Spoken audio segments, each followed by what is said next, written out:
Hi hello नमस्कार सर्वांना. कसे आहात सर्वजण? सर्वांना श्री स्वामी समर्थ. आजच्या व्हिडिओमध्ये मी तुम्हाला शिवलिंगाचा अभिषेक कसा करायचा याचा व्हिडिओ दाखवणार आहे आणि माझी गुरुवारची खास देवपूजा कशी असते याचा देखील व्हिडिओ तुम्हाला आजच्या व्हिडिओमध्ये पाहायला भेटेल. देव छान असे उजळवून घेतलेले आहेत. देवाला कसं उजळायचं एकदम हलक्या हाताने आणि देवांची घासताना काळजी कशी घ्यायची याचा देखील व्हिडिओ पाठीमागील व्हिडिओमध्ये मी शेअर केलेला आहे. तो एकदा नक्की जाऊन पहा, नक्कीच आवडेल तुम्हाला. आता इथं सगळे देव उजळून घेऊन आता इथं दिवा मी लावून घेत आहे. कारण अभिषेक करण्याच्या आधी इथं मी दिवा लावून घेतलेला आहे. सर्व देव असे स्वच्छ करून देवांची पूजा करून घेतलेली आहे. आधी दिव्याला हळदी कुंकू आणि नंतर स्वतःला हळदी कुंकू लावून सर्व देवांना हळदी कुंकू लावून घ्यायचं आहे. आणि ज्या देवांना हळदी कुंकू चालत नाही त्यांना अष्टगंध किंवा चंदन असं लावून घेऊ शकता तुम्ही. जसं की स्वामी समर्थ, ज्ञानेश्वर माऊली आणि महादेवाची पिंड वगैरे असं त्याला तुम्ही हळदी कुंकू नाही लावू शकत. आता इथे देवाची पूजा करून घेतलेली आहे, म्हणजे अर्धी झालेली आहे, अर्धी राहिलेली आहे. आणि नंतर मला शिवलिंगाची स्थापना करायची होती, म्हणजे प्राणप्रतिष्ठा करायची होती शिवलिंगावरती. त्यामुळं मी असं इथं शिवलिंग घेतलेलं आहे एका प्लेटमध्ये. शिवलिंगाची स्थापना करताना किंवा अभिषेक करताना हे असं पंचामृत बनवतात. त्या पंचामृतामध्ये 5 वस्तू असतात, म्हणजे 5 पदार्थ असतात. त्यामध्ये दूध, दही, तूप आणि मध असं असतं, केळी असते किंवा साखर देखील असते. असं हे 5 पदार्थ घ्यायचे एका वाटीमध्ये. सुरुवातीला हे आपण आदल्या रात्री ज्या दिवशी शिवलिंग आपल्याला उद्या स्थापन करायचं आहे त्याच्या आदल्या दिवशी हे शिवलिंग एका वाटीमध्ये असं बुडवून ठेवायचं. धान्यामध्ये एखाद्या कुठलंही धान्य घ्यायचं आणि त्याच्यामध्ये रात्रभर ठेवायचं. सकाळी उठल्यानंतर शिवलिंग स्वच्छ पाण्याने आधी धुवून घ्यायचं आहे. नंतर शिवलिंगाला धुवून घेतल्यानंतर असं पंचामृत करायचं आणि एक पेल्यामध्ये पाणी देखील घ्यायचं स्वच्छ असं. त्यामध्ये थोडेसे फुलाचे असे पाकळ्या टाकून घेतलेले आहे मी. आधी सुरुवातीला 11 वेळेस हे पंचामृत 11 वेळेस आणि पाणी 11 वेळेस असं दोन्ही आलटून पलटून असं आपल्याला घ्यायचं आहे. 2दा ते 2दा हे असं घ्यायचं आहे किंवा 4दा हे 4दा ते. तुम्ही किती वेळेस पण हे करू शकता, फक्त 11 वेळेस हे दोन्ही व्हायला पाहिजे. 11 वेळेस पंचामृत आणि 11 वेळेस पाणी याचा अभिषेक करायचा आहे. अभिषेक करताना ओम गणपताय नमः, ओम नमः शिवाय नमः याचा जप करायचा आहे.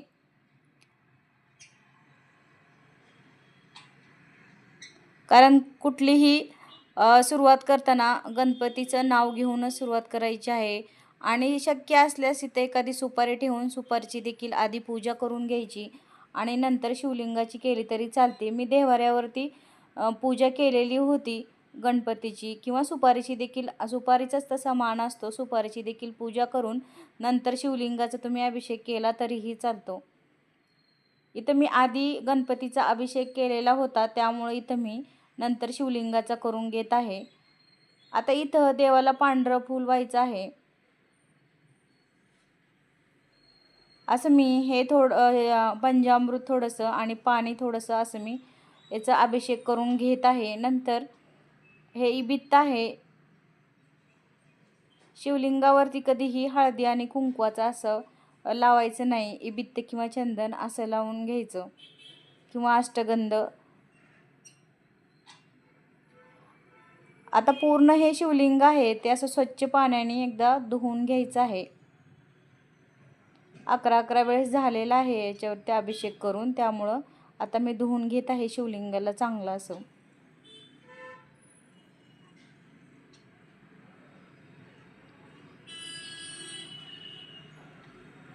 शिवलिंग स्वच्छ असं पुसून घेतल्यानंतर कोरडं करून घ्यायचं आहे पूर्ण.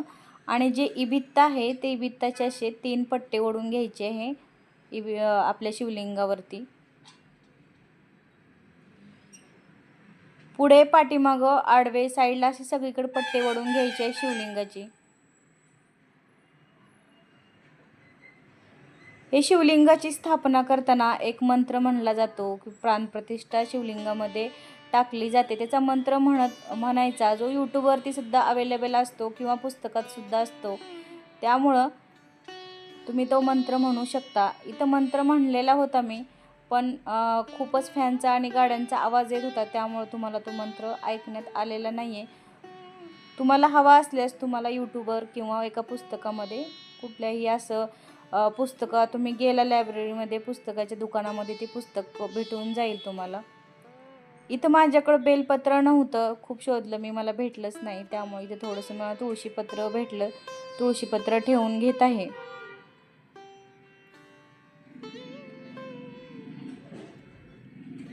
थोडंसं अष्टगंध, चंदन आणि इबित्त लावून पांढरे फूल वाहून घेतलेलं आहे पिंडीला आणि नंतर तुळशीपत्र वाहून छान असं आपलं हे अभिषेक आणि पूजा झालेली आहे शिवलिंगाची. नंतर इथं मला एक प्लेट नवीन घेतलेला होता, त्यामध्ये अन्नपूर्णाची देखील असं, अन्नपूर्णा जुनीच होती माझी, पण त्याची असं छान मला ह्या दुसऱ्या प्लेटमध्ये स्थापना करायची होती. त्यामुळे इथं मी असं तांदूळ घेतलेला आहे नवीन, त्यामध्ये अन्नपूर्णेची असं स्थापना केलेली आहे. खूप छान प्लेट मला हे भेटलेलं होतं, त्यामध्ये एकदम छान अशी अन्नपूर्णा बसलेली आहे.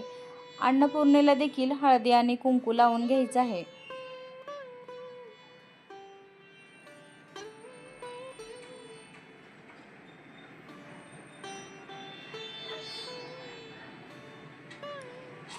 तुम्ही कशा प्रकारे शिवलिंगाची किंवा देवाची प्राणप्रतिष्ठा करता किंवा अभिषेक करता मला कमेंटमध्ये नक्की कळवा. आणि काही राहिलेलं असेल तर नक्की मला सांगा की माझं काय राहिलं आहे का अभिषेक वगैरे करताना, ते देखील सांगा.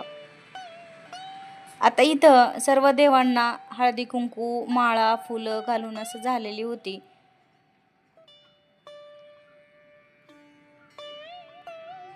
आता अन्नपूर्णा देखील मी जागेवर ठेवून घेत आहे. शिवलिंग आणि अन्नपूर्णेची स्थापना केल्यानंतर देव्हाऱ्यामध्ये एक वेगळं चैतन्याचं वातावरण निर्माण झालेलं होतं. पाहू शकता तुम्ही सुद्धा, एकदम प्रसन्न वाटत होतं. ही गुरुवारची पूजा आहे, असं मला गुरुवारची पूजा करताना एकदम प्रसन्न वाटतं. एक वेगळंच प्रसन्नत्व सकाळच्या हवेमध्ये तयार झालेलं असतं. अन्नपूर्णेला देखील अशी छान माळ आणि लाल फूल वाहून घेतलेलं आहे.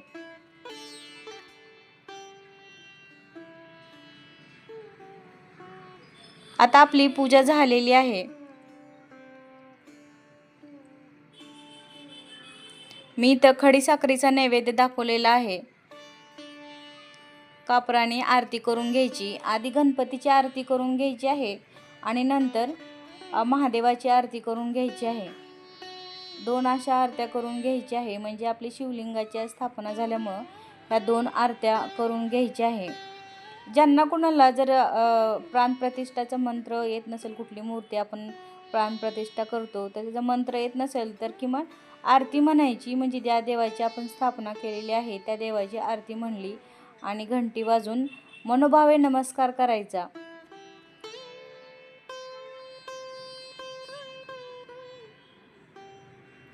खडीसाखरेचा नैवेद्य करून माझी पूजा इथं छान अशी झालेली आहे. मी नाश्ता करत होते, तर हे पहा आमचं मांजर कसं बसलेलं आहे, एकदम असं साईडला येऊन झोपतं ते छान असं. तोंडाला जर आलेला आहे त्यामुळे दुखत पण आहे, काय करायचं, तिखट लागू देत नाही. असाच नाश्ता केला, पूजा वगैरे झालेली आहे आणि आता नाश्ता केला, त्यामुळे आमचा हा चिकू म्हणजे साईडला येऊन छान असा बसलेला आहे. शांत बसतो एकदम. किचनमध्ये गेले तर किचनमध्ये येतो, बेडरूममध्ये बसले तर बेडरूममध्ये बसतो, साईडला कुठं कपडे वाळत घालले तर कपडे वाळत घालायला साईडला असं घुटमवतो सारखं. मला पण भारी वाटतं आणि याला पण भारी वाटतं कसा बसलाय बघा. आता सकाळची छान अशी पूजा झाली, नंतर हा संध्याकाळी गुरुवारचा संध्याकाळचा व्हिडिओ आहे. छान असं प्रसादामध्ये शिरा केलेला होता. शिऱ्याचा छान असा नैवेद्य दाखवून घेतला देवाला. नैवेद्य दाखवताना ओम नैवेद्यम समर्पयामी असं 2दा म्हणायचं आणि पाणी ओवाळून पाया पडून घ्यायचं आहे. आजचा व्हिडिओ तुम्हाला कसा वाटला कमेंटमध्ये कळवायला अजिबात विसरू नका. व्हिडिओ आवडल्यास लाईक, शेअर, सबस्क्राईब नक्की करा.